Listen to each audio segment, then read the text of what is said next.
नमस्कार, प्राइम समाचारमा तपाईलाई स्वागत छ। म जीवन खड्का। सुरु गरौं अहिलेसम्मका प्रमुख समाचारबाट।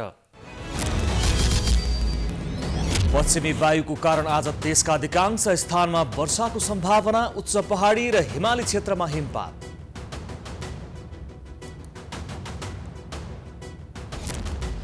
कार्यसूचीमा एमसीसी नपरेपछि आज बोलाइएको प्रतिनिधि सभा बैठक स्थगित। अर्को बैठक फागुन 2 गतेका लागि तय। निर्वाचन आयोग र सुरक्षा निकाय स्थानीय तहको निर्वाचनको तयारीमा व्यस्त, खर्चको लेखाजोखा तयार गर्दै।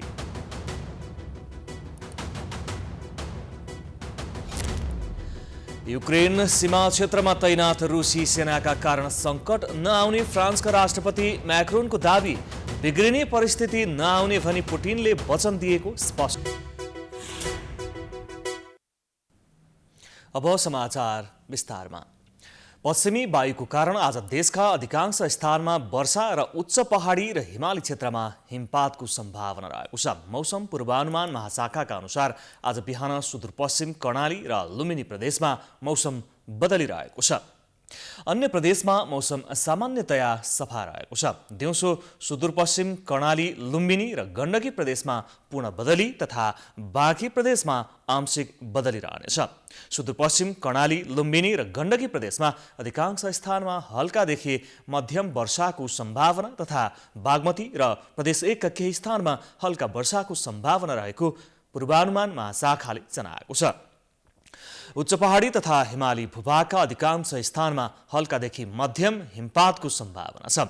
राति सुदूरपश्चिम कर्णाली, लुम्बिनी, गण्डकी, बागमती र प्रदेश 1 मा वर्षा र उच्च पहाडी तथा हिमाली भूभागमा हिमपातको सम्भावना रहेको मौसम पूर्वानुमान महाशाखाले जनाएको छ। आज बस्ने भनिएको प्रतिनिधि सभाको बैठक फागुन 2 गतेसम्मका लागि स्थगित भएको छ। प्रधानमन्त्री शेरबहादुर देउवासँगको सल्लाहपछि कानुन, न्याय तथा संसदीय मामिला मन्त्री दिलेन्द्र प्रसाद बडुले सभामुख अग्निप्रसाद सापकोटालाई फोन गरेर बुधबार दिउँसो 1 बजेका लागि बोलाइएको बैठक सार्न आग्रह गरेका थिए। त्यही आग्रह अनुसार सभामुख सापकोटाले बैठक स्थगनको सूचना जारी गरेका हुन्। अर्को बैठक फागुन 2 गतेका लागि बोलाइएको छ। प्रधानमन्त्री देउवाले आजको बैठकमा एमसीसी टेबल गर्ने तयारी गरेका थिए, तर त्यस विषयमा सत्तारूढ गठबन्धनभित्रै सहमति भने जुटेको थिएन। एमसीसी बारे सहमति जुटाउन प्रधानमन्त्रीले समय लिएको बताइएको छ।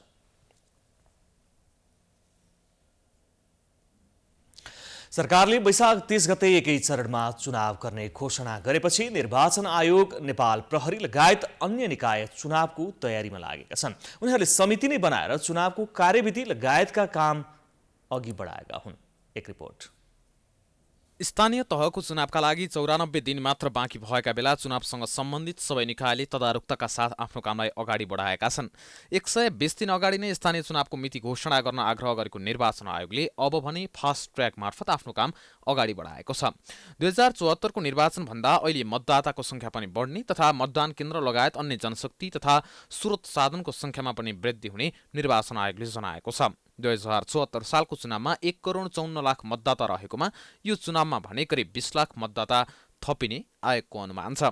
आयोगले सबै गरी खर्च व्यवस्थापनका लागि भनेर अनुमानित 12 अर्बको निकासा गर्न सरकारसँग माग गरिसकेको छ। त्यसबाहेक अन्य कार्यतालिका, मतदाता शिक्षा लगायतका विषयमा कार्यविधि बनाउनका लागि 3वटा निर्वाचन कार्यविधि मस्यौदा समिति बनाएर आयोग अगाडि बढेको छ। त्यसबाहेक चुनावका लागि आवश्यक करिब 56 प्रकारका सामग्री खरिद पनि फास्ट ट्र्याकबाट गर्ने तयारी निर्वाचन आयोगको छ। 4 महिनाको 3 महिना भनेको 25% समय हामीलाई कम भयो। 25% समय कम हुँदाखेरि अब हामीले धेरै कुराहरू फास्ट ट्र्याकमा जानुपर्ने हुन्छ। फास्ट ट्र्याकमा जाँदाखेरि तपाईँले किन्नुपर्ने सामग्रीहरूलाई यथेष्ट प्रतिस्पर्धा हुन नसक्ने, तपाईँले 30 दिनको म्याद दिनुपर्ने ठाउँमा हामी 15 दिनको दिनुपर्ने हुन्छ।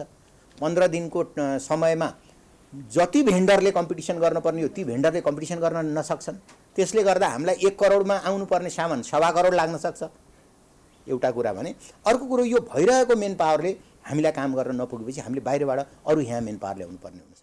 निर्वाचन आयोगले यो पटकको चुनावमा विदेशमा बस्ने नेपालीले मत दिन नमिल्ने पनि जानकारी दिएको छ। त्यसबाहेक निर्वाचन सहयोगका लागि विभिन्न दात्री संस्थालाई बोलाएर छलफल गर्ने आयोगको भनाइ छ। उता शान्ति सुरक्षाका लागि नेपाल प्रहरले पनि तयारी तीव्र बनाएको छ। अहिलेसम्म एकिन खर्चको अनुमान नगरेको नेपाल प्रहरले गत पुसमा 14 अर्ब लाग्ने जनाएको थियो। त्यस्तै म्यादी प्रहरी सवारी साधनको संख्याको विषयमा पनि प्रहरले छलफल थालेको छ। यो पटकको चुनावमा मतदाता तथा मतदान केन्द्र थपिने भएपछि त्यही अनुसारको जनशक्ति तथा स्रोत व्यवस्थापनका लागि नेपाल प्रहरले कार्यविधि बनाइरहेको छ, जसका लागि निर्वाचन कार्यविधि सेल बनाएर प्रहरी अगाडि बढेको नेपाल प्रहरीका प्रवक्ता विष्णुकुमार केसीले जानकारी दिएका छन्। त्यसको लागि अब नेपाल प्रहरीको अब केन्द्रीय निर्वाचन सेल चाहिँ गठन गरेको अवस्था छ र केन्द्रीय निर्वाचन सेल अन्तर्गत विभिन्न अन्य उपसमितिहरू बनाएर प्रहरी न्याय महानिरीक्षकको नेतृत्वमा प्रहरी वरिष्ठ अधिकृतहरूको नेतृत्वमा चाहिँ समिति बनाएर आगामी चुनावमा खटिने जनशक्तिहरू कति लाग्छ भन्नेको पहिचान गर्ने तयारी गर्ने कामहरू चाहिँ भइरहेको छ। निर्वाचन आयोग र नेपाल प्रहरीले आवश्यक तयारी गरिरहेका बेला उता अर्थ मन्त्रालयले पनि बजेट व्यवस्थापन कार्यमा लागि परेको छ। त्यस्तै गृह मन्त्रालय पनि शान्ति सुरक्षा लगायत अन्य व्यवस्थापनका लागि तीव्र रूपमा अगाडि बढेको छ। समाचारको सिलसिला जारी छ। हामी विश्रामपछि आउँछौँ। बाँकी समाचारको साथमा गर्वैदेखि बलियो भूगर्भ cement mega bank Nepal limited.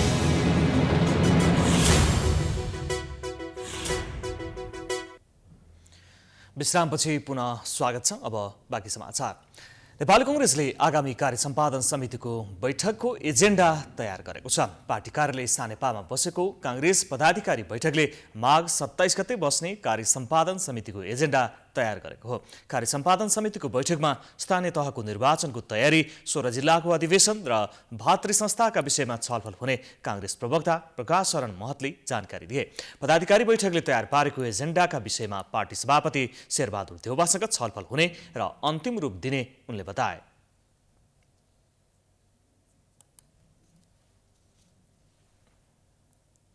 Party सभापतिसँग फेरि चाहिँ छलफल गर्न यहाँ भएका छलफलका विषयमा फेरि पार्टी सभापतिजीसँग बसेर त्यसलाई एउटा चाहिँ खाका बनाएर 27 गते केन्द्रीय कार्य सम्पादन समितिमा पेश हुने कुरा छ। त्यस्तै महामन्त्री गगन थापाले म्याद सकिएका भातृ संस्थाको हकमा म्याद थप गर्ने, तदर्थ समिति बनाउने वा भङ्ग गर्ने लगायतका विषयमा छलफल भएको जानकारी दिए। उनले पार्टी सभापतिसँग छलफल गरेर कार्य सम्पादन समितिको एजेन्डाले अन्तिम रूप पाउने बताए। कार्य सम्पादन समितिको बैठक बस्दैछ। त्यो केन्द्रीय कार्य सम्पादन समितिको बैठकमा हामी स्थानीय निर्वाचन जुन भर्खर सरकारले घोषणा गरेको छ त्यो निर्वाचनसँग सम्बन्धित पार्टीका थुप्रै निर्णयहरू गर्नुपर्नेछ, समितिहरू बनाउनु पर्नेछ। त्यो विषयका बारेमा कसरी जाने भन्ने बारेमा के कुराकानी गऱ्यौँ। पदाधिकारीहरूको बिचमा छलफल गरेर त्यो बैठकलाई अलिकति सहजीकरण गर्ने एउटा हाम्रो प्रयास हो, जसले गर्दा त्यो सजिलोसँग बैठकभित्र एकमतबाट निर्णय हुन सकोस् भन्ने हो। यो प्रारम्भिक छलफल गरेका छौँ। भोलि फेरि हामी सभापतिसँग बस्छौँ र कार्य सम्पादन समितिको बैठकबाटै यी विषयहरूको बारेमा निर्णय हुन्छ। कांग्रेसले हालै मात्र 37 सदस्यीय कार्य सम्पादन समिति गठन गरेको थियो, जसको पहिलो बैठक 27 गते बोलाइएको छ।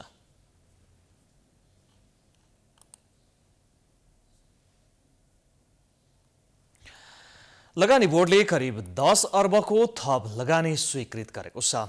डाबर नेपालको उत्पादन वृद्धि र विविधीकरणका लागि बोर्डले थप लगानी स्वीकृत गरेको हो। यसैगरी सौर्य ऊर्जा उत्पादन, नेपालमै मल कारखाना स्थापनाका लागि प्रविधि सार्वजनिक लगायत विभिन्न 8वटा निर्णय गरेको बोर्डले तत्कालीन र रणनीतिक योजनाका साथ थप लगानी थप्दै लैजाने भएको छ। एक रिपोर्ट। मंगलबार प्रधानमन्त्री एवं लगानी बोर्डका अध्यक्ष शेरबहादुर देउवाको अध्यक्षतामा बसेको लगानी बोर्डको 49औं बैठकले डाबर नेपाल उद्योगको क्षमता वृद्धि र उत्पादन विविधीकरणका लागि 9 अर्ब 68 करोड 63 लाख 42 हजार रुपैयाँको थप लगानी स्वीकृत गरेको हो। मह, दन्त मञ्जन, च्यावनप्रास लगायतका उत्पादन गरेर निर्यात गर्दै आएको कम्पनीले लगानी थपेर उत्पादन बढाउनका लागि बोर्डमा गरेको प्रस्तावलाई बैठकले स्वीकृत गरेको बोर्डका सहप्रवक्ता रमेश अधिकारीले जानकारी दिए। यसैगरी बोर्ड बैठकले सुदूरपश्चिमको डोटी र डडेलधुरामा 350 मेगावाटको अनुमानित 23 अर्ब रुपैयाँ लगानी गर्ने परियोजना विकासमा सम्भाव्यता अध्ययनका लागि अनुमति प्रदान गर्ने निर्णय गरेको छ। डाबर नेपालको प्रोडक्ट डाइभर्सिफिकेसन गर्नको लागि हामीले 9 अर्ब 68 करोडको लगानी स्वीकृत गरेका छौँ र अब डाबर नेपालले प्रोडक्ट डाइभर्सिफिकेसनको लागि क्यापिटल इन्क्रिज गर्छ, उसले चाहिँ इन्फ्रास्ट्रक्चर बनाउँछ र प्रोजेक्टलाई उसले चाहिँ नि अलिकति हाई भोल्युम भनेपछि त्यसलाई इन्लार्ज गर्छ हैन। बैठकले तल्लो अरुण जलविद्युत परियोजनाको निर्माण, स्वामित्वकरण, सञ्चालन तथा हस्तान्तरण तरिकाबाट विकास गर्न भएको प्रस्तावक कम्पनीले पेश गरेको प्रारम्भिक प्रतिवेदन स्वीकृत गर्ने निर्णय पनि गरेको छ। बैठकले लगानी प्रबन्धनका सम्बन्धमा विभिन्न सङ्घ संस्थासँग समझदारी पत्र गर्न बोर्डलाई अख्तियारी दिने निर्णय पनि गरेको छ। लगानी बोर्डको कार्यालयबाट तयार गरिएको नेपालमा रासायनिक मल कारखाना स्थापना गर्ने प्रविधिको तुलनात्मक अध्ययन सम्बन्धी प्रतिवेदन सार्वजनिक गर्ने निर्णय पनि बैठकले गरेको छ। बैठकमा प्रधानमन्त्री देउवाले लगानीकर्ताहरूलाई आकर्षित गर्न आवश्यक नीतिगत तथा कानुनी सुधार गरी लगानी मैत्री वातावरण तयार गर्न सरकार प्रतिबद्ध रहेको विचार व्यक्त गरेको सहप्रवक्ता अधिकारीले बताए।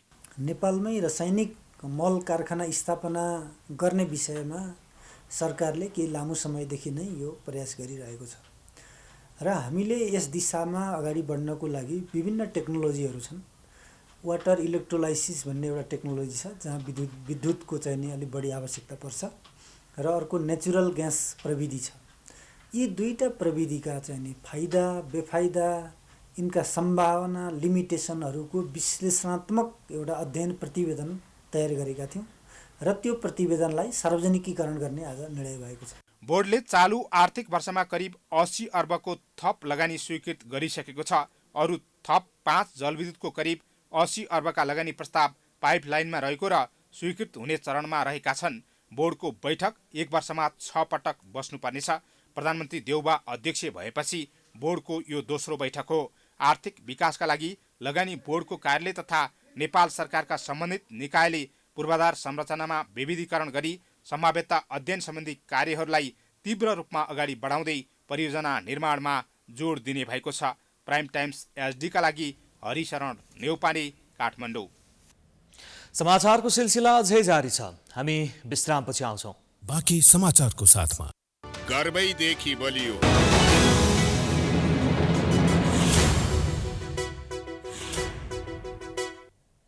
विश्रामपछि पुनः स्वागत छ। अब अन्तर्राष्ट्रिय समाचार।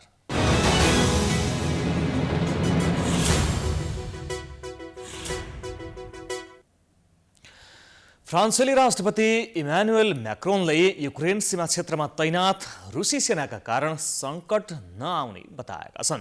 युक्रेनका नेताहरूसँगको भेटअघि पत्रकारहरूसँग कुरा गर्दै राष्ट्रपति म्याक्रोनले रुसी राष्ट्रपति पुटिनले आफ्ना सेनालाई थप अघि नबढाउने विश्वास व्यक्त गरे। पुटिनले आफूलाई कुनै बिग्रिने वा नोक्सान हुने काम नहुने भनी वचन दिएको उनले बताए। रुसले भने ग्यारेन्टीको कुनै पनि सुझाव सही नभएको बताएको छ। रुसले युक्रेनमा आक्रमण गर्ने योजनालाई अस्वीकार गरेको भए पनि आफ्नो सिमाना नजिकै 1 लाखभन्दा बढी सेनालाई भेला गरेको छ। अमेरिका अधिकारीहरूले रुसले पूर्ण मात्रामा आक्रमण गर्न आवश्यक पर्ने 70% सैन्य बलहरू जम्मा गरेको दावी गरेका छन्। रुसले युक्रेनको दक्षिणी क्रिमिया प्रायद्वीपलाई आफ्नो कब्जामा लिएको झण्डै 8 वर्षपछि रुस, युक्रेन र पश्चिम बीचको तनाव उत्पन्न भएको हो।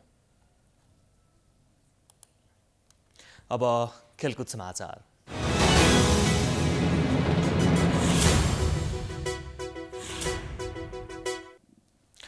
इङ्ग्लिस प्रिमियर लिगमा म्यान्चेस्टर युनाइटेड बर्नलीसँग बराबरीमा।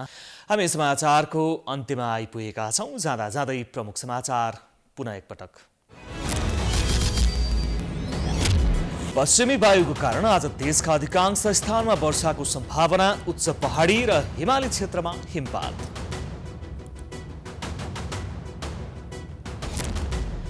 कार्यसूचीमा एमसीसी नपरेपछि आज बोलाइएको प्रतिनिधि सभा बैठक स्थगित। अर्को बैठक फागुन 2 गतेका लागि तय। निर्वाचन आयोग र सुरक्षा निकाय स्थानीय तहको निर्वाचनको तयारीमा व्यस्त, खर्चको लेखाजोखा तयार गर्दै।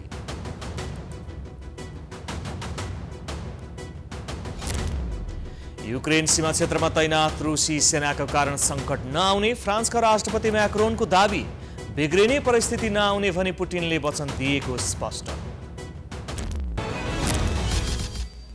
समाचार अहिलेलाई सकियो।